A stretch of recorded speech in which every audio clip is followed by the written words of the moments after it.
Welcome to another edition of Wolvenreign.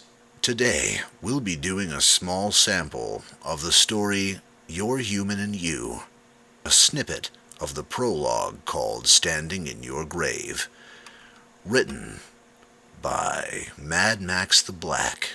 The smell of grease filled my nostrils as I leaned over the hot grill. Sweat dripped from my brow as I hurried to remove the finished meat, placing it in its proper tray.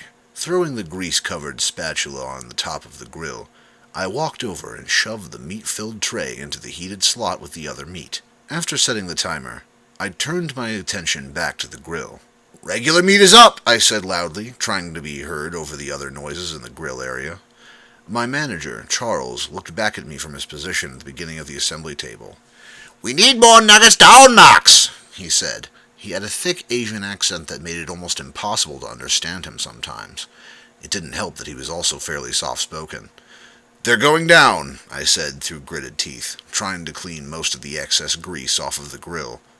Giving up on getting the grill clean at the moment, I turned and opened one of the freezers located in the grill area. Pulling out 2 bags of nuggets, I tore a hole in the plastic and emptied both bags into a fry basket.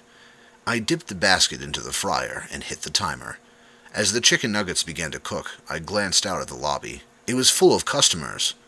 The line at the cash registers was wrapping itself around the inside of the restaurant before heading out the door. The line of cars in the drive-thru lanes indicated that they too were similarly packed. As I looked out at the sea of people, I groaned inwardly. "Another typical Friday in hell," I muttered under my breath, wiping my forehead with the back of my arm. "I've got an order for 25 cheeseburgers coming up," one of the order takers in the drive-thru yelled, covering her headset's microphone with her hand.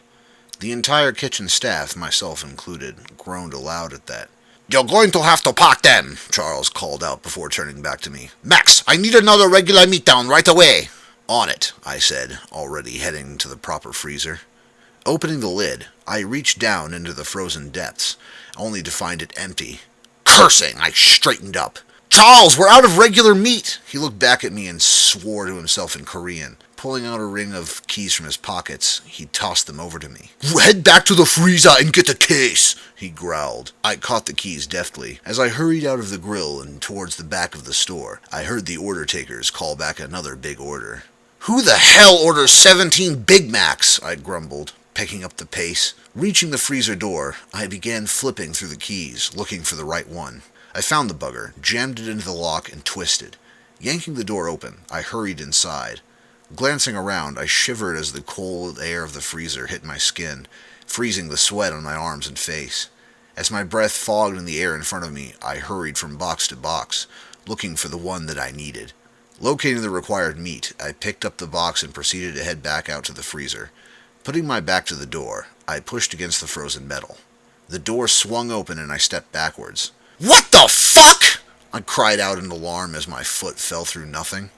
It felt as though the floor had just disappeared out from underneath me. Dropping the box of meat, I flailed my arms around as I tried to regain my balance. I remained suspended in the air for a brief moment before falling backwards. There was an immediate flash of blinding light and I closed my eyes in pain. As the light subsided, a burning sensation tore at my throat, causing my eyes to water. It felt like I had eaten a handful of habanero peppers. As I coughed from the burning sensation in my throat, I tumbled through the air, my arms and legs flailing uselessly. I grunted in pain as I landed on my back with a thud. Blinking tears from my eyes, I tried desperately to regain my vision.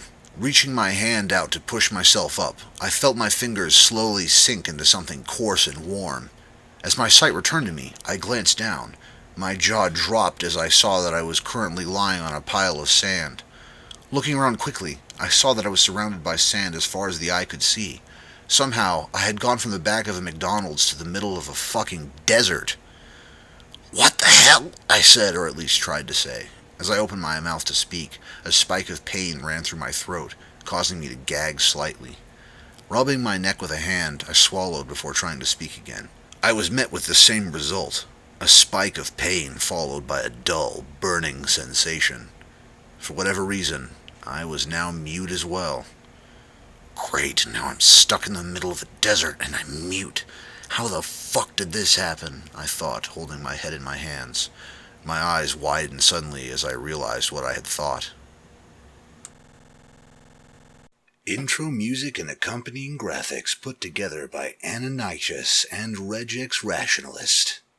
And remember, please like, favorite, and subscribe, and let us know in the comments what you'd like me, Wolvenreign, to read next. You've been listening to Wolven Reads. Good night.